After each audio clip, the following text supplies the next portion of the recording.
Salam sejahtera Cikgu Vivian, apa khabar? Khabar baik, Winnie. Terima kasih Cikgu kerana sudi meluangkan masa untuk menjalankan sesi temu bual pada hari ini. Sebelum saya meneruskan temu bual hari ini, eloklah kalau saya memperkenalkan diri terlebih dahulu. Nama saya Tan Bini. Saya berasal dari Bukit Mertajam, Pulau Pinang dan sedang menuntut ilmu di IPG Kampus Ipoh. Objektif saya menjalankan temu bual pada hari ini adalah untuk menyempurnakan tugasan kursus asas kepemimpinan dan pembangunan profesionalisme guru supaya dapat memahami dan memantapkan idea tentang konsep mengajar sebagai satu profesion, ciri-ciri guru yang profesional, di samping mengetahui isu dan cabaran semasa yang dihadapi oleh guru kini. Baiklah, tanpa membuang masa, marilah kita mulakan sesi temu bual kita pada hari ini. Bolehkah Cikgu Vivian berkongsi serba sedikit latar belakang kerjaya Cikgu sepanjang berkhidmat sebagai seorang guru? Okey, nama saya Tan Vivian. Saya telah berkhidmat dalam dunia pendidikan sejak tahun 2019 Januari dan penempatan pertama saya adalah di SK Seri Delima sejak tahun 2019 iaitu lebih kurang dalam 5 tahun 10 bulan. Baiklah, terima kasih Cikgu. Jadi berdasarkan tajuk perbincangan kita pada hari ini yang berkaitan dengan profesionalisme guru dalam dunia pendidikan, saya ingin mendapatkan pandangan Cikgu mengenai konsep mengajar sebagai satu profesion. Soalan pertama yang saya ingin ajukan kepada Cikgu, pada pandangan Cikgu Vivian, apakah ciri-ciri utama yang perlu dimiliki oleh seorang guru yang profesional? Okey, pada pendapat saya, tugas seorang guru adalah berperanan sebagai seorang pendidik. Maksudnya kita bukan sahaja mengajar budak tetapi kita kena mendidik mereka. Sebagai contoh, kita bukan sahaja menyebarkan ilmu pengetahuan dan kemahiran kepada murid. Malah lebih penting untuk kita melahirkan murid-murid yang bersasia dan berbudi pekerti. Seperti mana yang JPWP dan PPD terapkan anak yang ABC. Anak yang baik lagi cerdik. Ya, Cikgu. Ya, betul. Jadi, seorang guru yang profesional akan sentiasa menerapkan nilai-nilai murni kepada murid supaya dia dapat membangunkan murid dari segi jaris iaitu kognitif, emosi, sosial dan moral secara holistik. Oleh itu, sebagai seorang guru, kita juga hendaklah sentiasa prihatin dan menitik beratkan perkembangan murid dari semasa ke semasa. Bukan itu sahaja, sebagai seorang guru, kita kena ada etika dan integriti. Maksudnya di sini kita perlu jujur dan amanah dalam melaksanakan segala tugas yang diberi. Dan kita kena layan budak tu semua adil tanpa mengira latar belakang dan kaum mereka. Bukan itu sahaja, bagi bagi saya, seorang guru juga kena bertanggungjawab terhadap setiap keputusan yang mereka ambil dan paling penting sekali, kena mengutamakan kepentingan murid dalam PDP. So, seorang cikgu dia kena menjadi satu contoh atau teladan yang baik kepada murid-murid. Ya, Cikgu Vivian, saya bersetuju dengan pandangan Cikgu. Selepas pandemik COVID-19, saya yakin bahawa pedagogi guru juga mengalami transformasi yang ketara, iaitu guru perlu menguasai kemahiran abad ke-21, terutamanya dalam aspek teknologi maklumat dan komunikasi. Jadi, bolehkah Cikgu terangkan sedikit? Ya, betul Vini. Saya telah mengajar murid secara online dalam pandemik COVID dan ada beberapa kekangan yang dialami. Jadi saya berpendapat bahawa perubahan teknologi telah berkembang dengan pesat dalam dunia pendidikan ini. Jadi guru-guru kena belajarlah dan beradaptasi dengan cepat supaya dapat memberi kaedah yang terbaru dan dapat meyakinkan murid dan menarik minat mereka dalam PDP.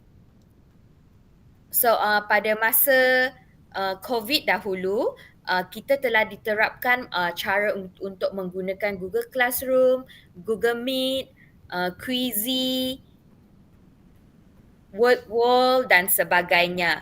So dalam masa itu saya telah menghadiri beberapa kursus latihan digital dan bekerjasama dengan rakan sejawat saya untuk berbincang dan berkongsi strategi yang terbaik untuk melakukan PDP pada ketika itu.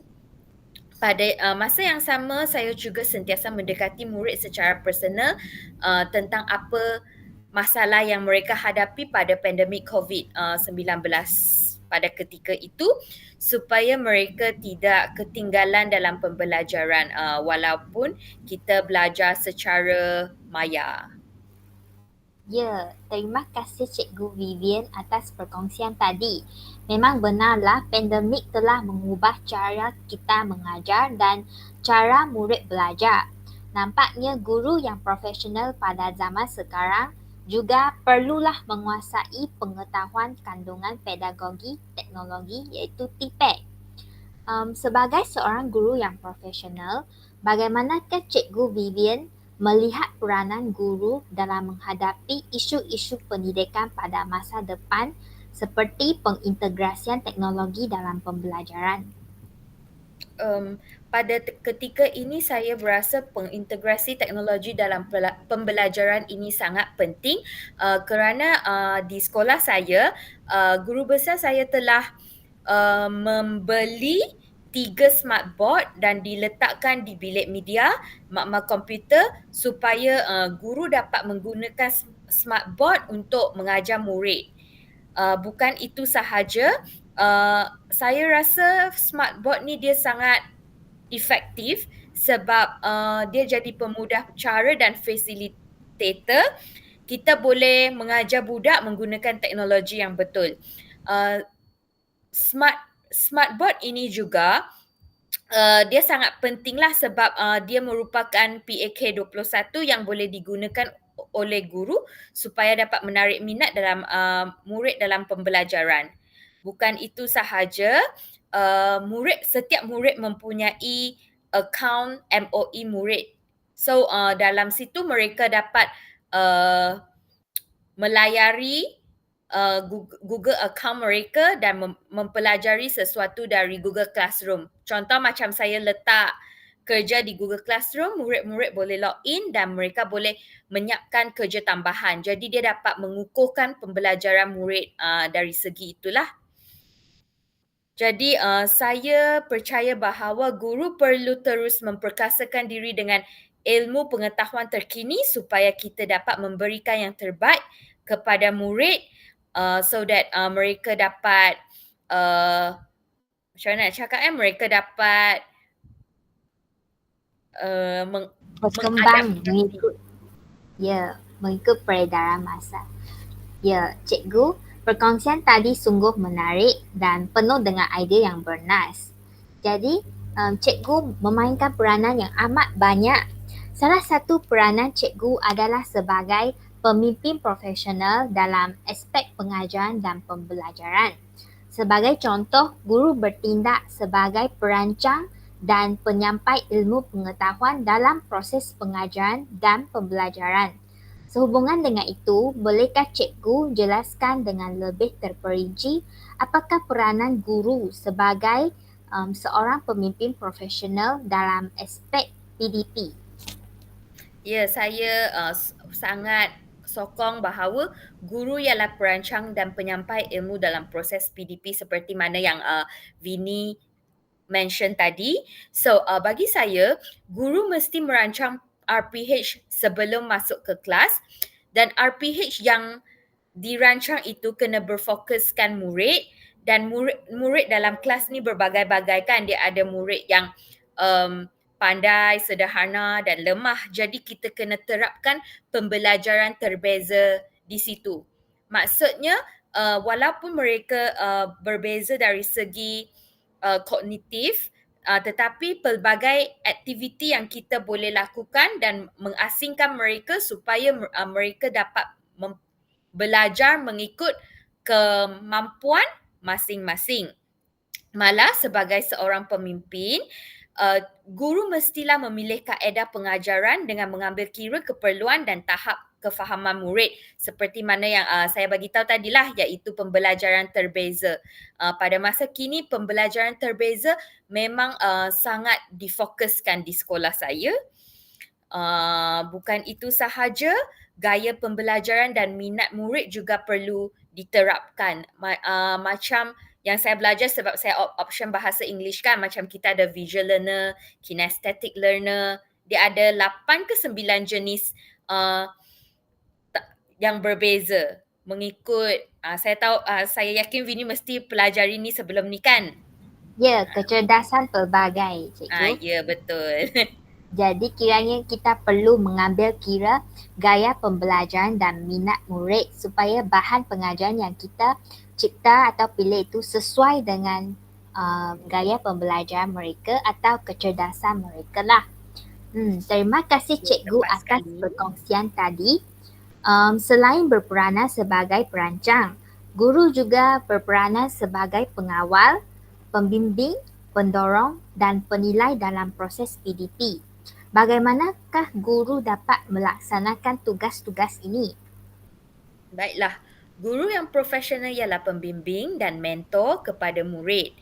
Maksudnya, guru akan sentiasa membimbing murid dalam proses pembelajaran mereka dan membantu mereka mencapai potensi yang paling maksimum. Mereka juga berperanan sebagai mentor, memberi sokongan moral dan motivasi kepada murid dalam menghadapi cabaran pembelajaran. Guru juga perlu mengawal suasana kelas agar kondusif untuk pembelajaran. Paling penting sekali, guru kena ada repo. Apa yang kita sebut dalam bahasa Melayu? Repo. Guru kena ada repo yang bagus lah. Maksudnya hubungan guru dengan murid tu dia kena bagus supaya murid tu, dia kalau hubungan kita dengan murid tu bagus, automatically mereka akan fokus dekat kita dan mendengar cakap kita. Bukan itu sahaja, sebagai pemimpin dalam kelas, mesti kita hadapi masalah seperti isu disiplin murid, cabaran pembelajaran murid terbeza atau konflik yang berlaku antara murid. Jadi guru perlu bijaklah dalam menyelesaikan masalah secara adil dan berkesan dengan mengambil kira kesejahteraan semua pihak. Jikalau macam ada masalah yang tidak dapat diselesaikan, kita akan rujuk kepada guru disiplin ataupun guru kaunseling. Bukan itu sahaja, bagi saya guru juga perlu membantu mencetuskan kreativiti dan pemikiran kritis murid untuk meningkatkan kemahiran aras tinggi mereka. Okey, yang di sini yang saya maksudkan adalah kebat.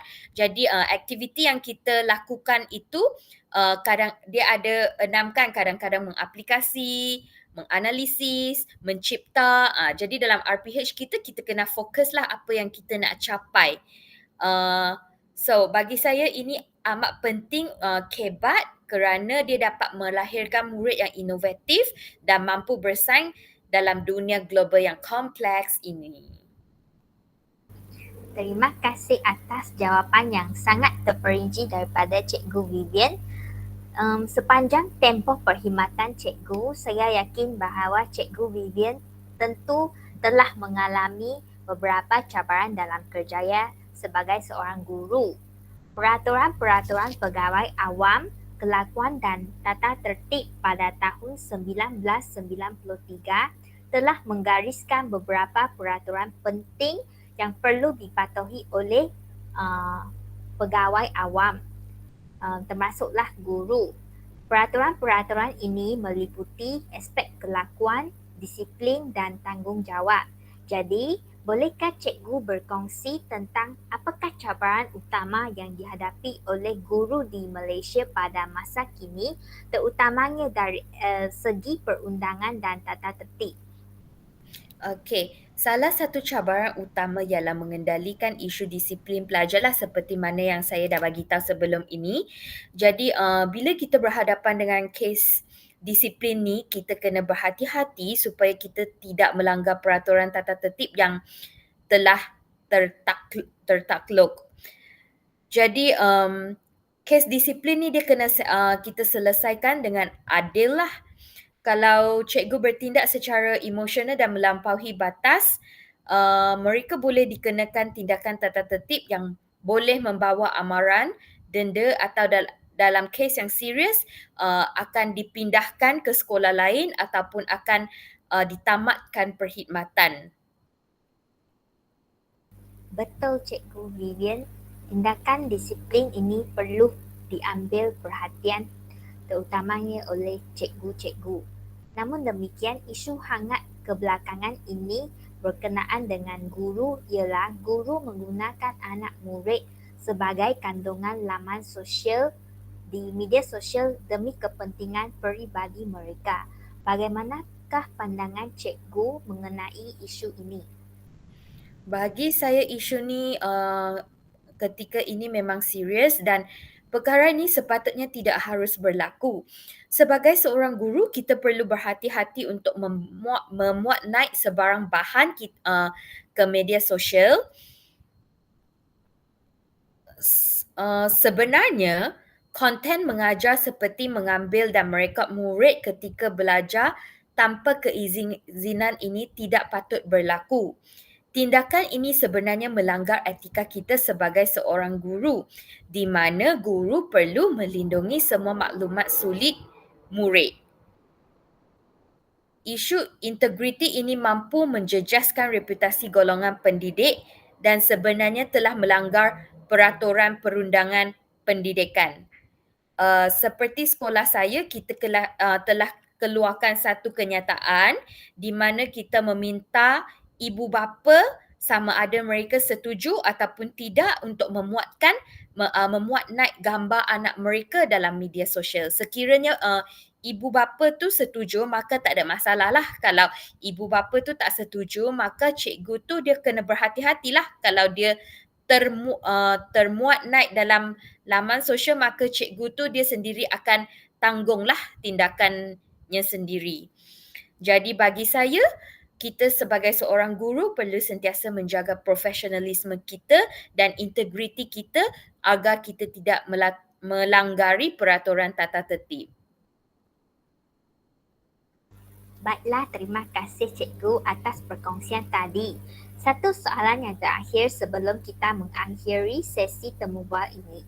Bagaimanakah Cikgu Vivian melihat peranan guru dalam usaha untuk mencapai visi guru bertaraf dunia pemangkin generasi madani? Okey, saya percaya bahawa untuk mencapai visi tersebut, seorang guru perlu sentiasa bersedia dan membaiki diri dan menjadi contoh yang baik kepada murid. Kita juga boleh belajar dari senior-senior sebab saya juga macam 5 tahun je kan saya berkhidmat. So, boleh juga berkongsi dengan dan belajar dari guru yang lebih berpengalaman dan juga kita boleh menghadiri pelbagai kursus untuk melengkapkan diri kita. Jadi guru yang bertaraf dunia ialah guru yang sentiasa inovatif, berwawasan dan mampu memupuk nilai-nilai kemanusiaan dalam kalangan murid. Justeru pada untuk konsep ini inovatif, maka kita kena lebih berinovasi dalam PDP kita. Kita tengok apa masalah murid kita, kita boleh carry out satu inovasi supaya kita dapat membantu murid dan supaya mereka dapat improve lah from time to time. Okey, pada masa yang sama, saya rasa sebagai seorang guru, kita juga kena bersikap terbuka terhadap perubahan dan berusaha untuk menerapkan kaedah pembelajaran yang relevan dan dinamik kepada murid. Saya yakin jikalau semua guru di Malaysia ini ada sifat dan sikap yang bagus, kita mampu mencapai standard ini dan akan membantu untuk membangunkan generasi murid yang matang dan berakhlak tinggi. Pandangan yang sangat inspiratif, Cikgu Vivian. Saya yakin ramai yang boleh belajar daripada pengalaman dan dedikasi Cikgu. Baiklah, Cikgu Vivian, saya rasa setakat ini sahaja sesi temu bual kita pada hari ini. Sebelum saya mengundurkan diri, izinkan saya untuk menyusun 10 jari meminta maaf kepada Cikgu jika terkasar bahasa, terlanjur kata atau tersilap bicara yang menyinggung perasaan cikgu semasa saya menjalankan temu bual ini. Di sini saya ingin mengucapkan ribuan terima kasih kepada Cikgu Vivian yang sudi meluangkan masa untuk menjalankan sesi temu bual pada hari ini. Terima kasih sekali lagi Cikgu. Semoga Cikgu Vivian dapat terus berjaya dalam kerjaya dan membawa inspirasi kepada murid-murid cikgu. Jumpa lagi cikgu. Sama-sama Vini, semoga berjaya dalam tugasan awak ya. Bye.